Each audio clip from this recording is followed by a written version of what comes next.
जय श्री कृष्णा। स्वागत है आप सभी का हमारे चैनल भक्ति की दुनिया में।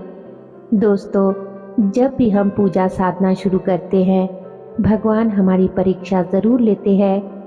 किसी न किसी रूप में वो परीक्षा लेते हैं और कैसी वो परीक्षा लेंगे, किसी की कितनी परीक्षा लेंगे, ये इस बात पर निर्भर करता है कि मनुष्य की स्थिति क्या है, उसका भाव क्या है और उसका व्यक्तित्व क्या है, ये इसके ऊपर निर्भर करता है।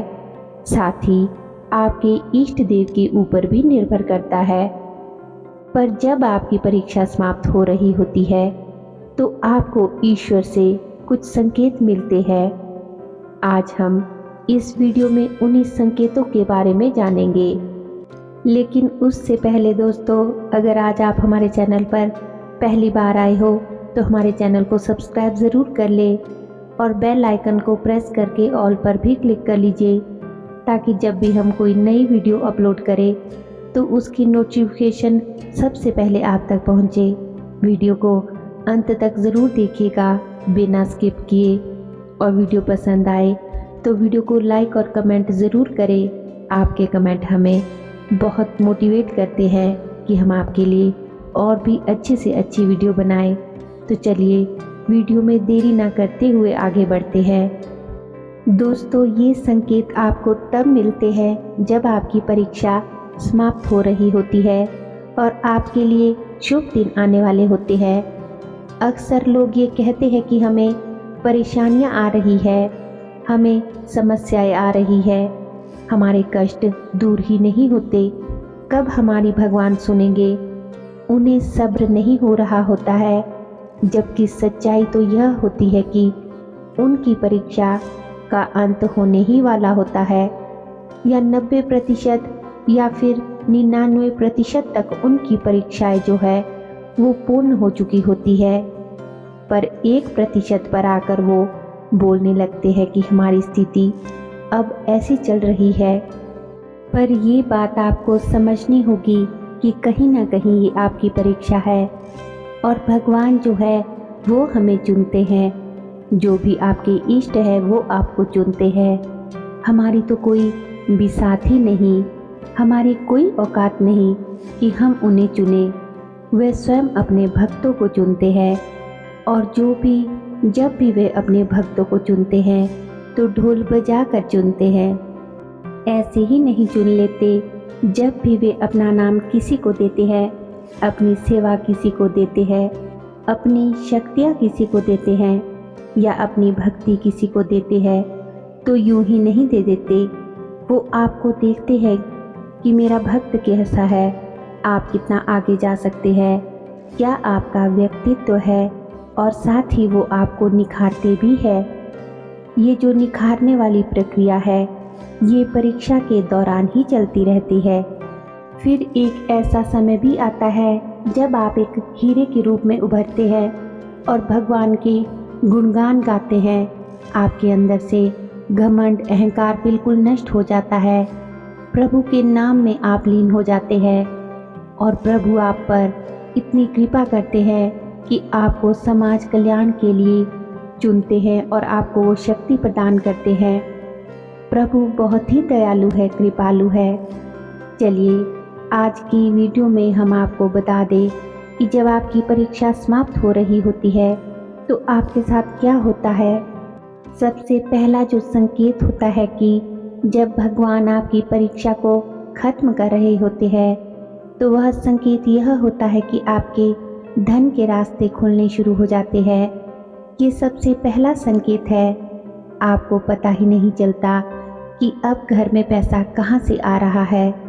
आपने तो कहीं किसी से मांगा भी नहीं। आपका जो अटका हुआ रुका हुआ पैसा है वो भी आपको मिल रहा है, और जो आपका कर्ज था, जो आप पे कर्ज था, वो छूटता जा रहा है। आपके जो पैसे से संबंधित काम थे वे रास्ते खुलने शुरू हो जाते हैं। आप ऐसे लोगों से जुड़ना शुरू कर देते हैं जो आपको आपकी पैसे से संबंधित या नौकरी बिजनेस से संबंधित मदद करते हैं। आपके रिश्तेदार, आपके जान पहचान के लोग जो भी है वो आपको पैसे से संबंधित सहायता करते हैं। आप उनको कहते भी नहीं लेकिन वे स्वयं करते हैं, तो ये पहला संकेत होता है कि जब आपकी परीक्षा समाप्त हो रही होती है। दूसरा संकेत होता है कि सपने में बहुत ही सुंदर देवी देवताओं के दर्शन होना। आपको जिस भी देवी देवता के ऊपर विश्वास है, जो भी आपके इष्ट है, जिनकी आप सेवा कर रहे हैं, उनका बहुत ही लुभावना मुस्कुराता हुआ चेहरा आपको स्वप्न में दिखाई देता है। आपको इस प्रकार से उनकी मुस्कुराती हुई मूर्ति के दर्शन होते हैं कि वो आपको आशीर्वाद देते हुए दिखाई देते हैं। ऐसी प्रतिमाओं के, ऐसी मूर्तियों के दर्शन आपको सपनों में हो तो आप समझ जाइए कि आपकी परीक्षा खत्म हो रही है और आपके इष्ट की आप पर कृपा दृष्टि पड़ने वाली है। तीसरा संकेत यह होता है कि आपको अच्छी खबरें आनी शुरू हो जाती है। अच्छी खबरें जैसे कि आपके घर में किसी शिशु का जन्म होता है, या फिर आपकी कोई नौकरी लग जाती है, या फिर आपके बच्चे ने पढ़ाई में टॉप किया है, कोई जॉब को प्राप्त किया है। इस प्रकार की अच्छी खबरें, खुशखबरियाँ आपको मिलनी शुरू हो जाती है। कहने का मतलब ये है कि कोई भी अच्छी खबर आपसे जुड़ी हो सकती है, आपके काम धंधे से जुड़ी हो सकती है, या आपके परिवार से, आपके रिश्तेदारों से, आपके घर के सदस्यों से जुड़ी खबरें हो सकती है। ऐसी अच्छी खबरें आपको मिलनी शुरू हो जाती है। अगला संकेत यानी कि चौथा संकेत ये होता है कि आप ऐसे लोगों से जुड़ते चले जाएंगे जो आपको जीवन में किसी न किसी तरह की आपकी सहायता आपको प्रदान करेंगे, किसी भी तरीके से। जैसे कि वो आपकी बीमारी में कोई सहायता कर सकते हैं और आपकी जो बीमारियां हैं वो ठीक होने लगती है। वो आपकी नौकरी में सहायता कर सकते हैं। वो आपके घर परिवार से जुड़ी हुई कोई भी जो परेशानी है उसमें आपकी सहायता कर सकते हैं। इस तरह की परेशानियों का निवारण करने वाले भगवान आपको ऐसे लोगों से जोड़ते चले जाएंगे जो आपकी समस्याओं का निवारण करते हैं और आपको सुखी जीवन जीने में आपकी सहायता करते हैं। ऐसा भी हो सकता है कि आपको, जैसे मान लीजिए उदाहरण के तौर पर, जैसे आपका अपना कोई बिजनेस है, काम है, व्यवसाय है, उसमें आपको कोई ऐसा व्यक्ति मिल गया जिसने आपका सारा काम संभाल लिया, तो आपको काफ़ी शांति मिली और आप लाभान्वित भी हुए। सारा काम वो संभाल रहा है और ये भी प्रभु की ही कृपा का एक संकेत होता है।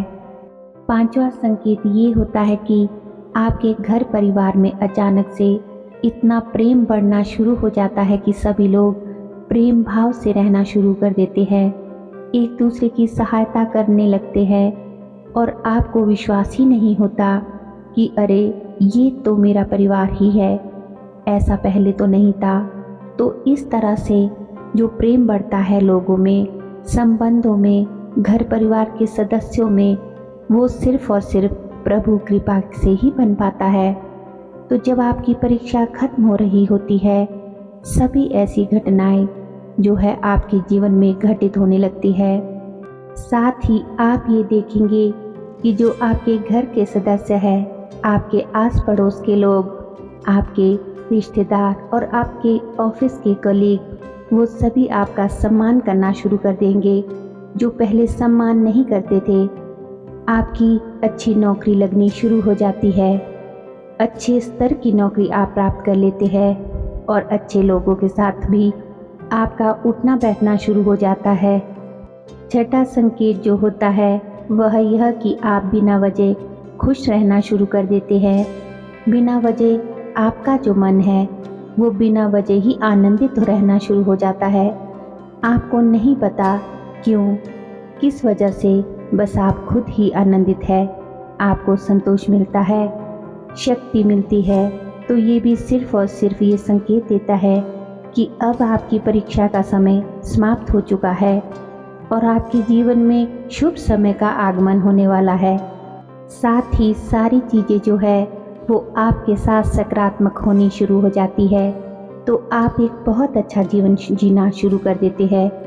जो लोग ये कहते हैं ना कि हमने भगवान की पूजा की, मैं बहुत पूजा साधना करता हूँ लेकिन मुझे कोई फ़ायदा नहीं हुआ। तो देखिए, यदि आप केवल फ़ायदे के लिए ये सोचकर पूजा करेंगे तो कुछ फ़ायदा नहीं होगा। अगर आप भगवान को भगवान मानकर पूजा करेंगे, अपना समझकर, भाई बंधु माता पिता कुछ भी समझकर उनसे जुड़ाव करेंगे तो आपको फ़ायदा ही फ़ायदा होगा। तो दोस्तों, जब आप भगवान से अपने हृदय के तार जोड़ लेते हैं तो उस समय भगवान भी आपसे अपने हृदय के तार जोड़ते हैं और वे आपके पास खुद ही आ जाते हैं। जैसे आपने देखा होगा कि मान लीजिए अगर हमारे बच्चों को छोटी सी भी खरोंच भी लग जाए तो हमारे मन में कैसा भाव आता है। हम उसको तुरंत दौड़कर अपने पास लेकर आते हैं, उसे गोद में बिठाते हैं, हम उसके लिए कुछ भी करने के लिए तैयार हो जाते हैं।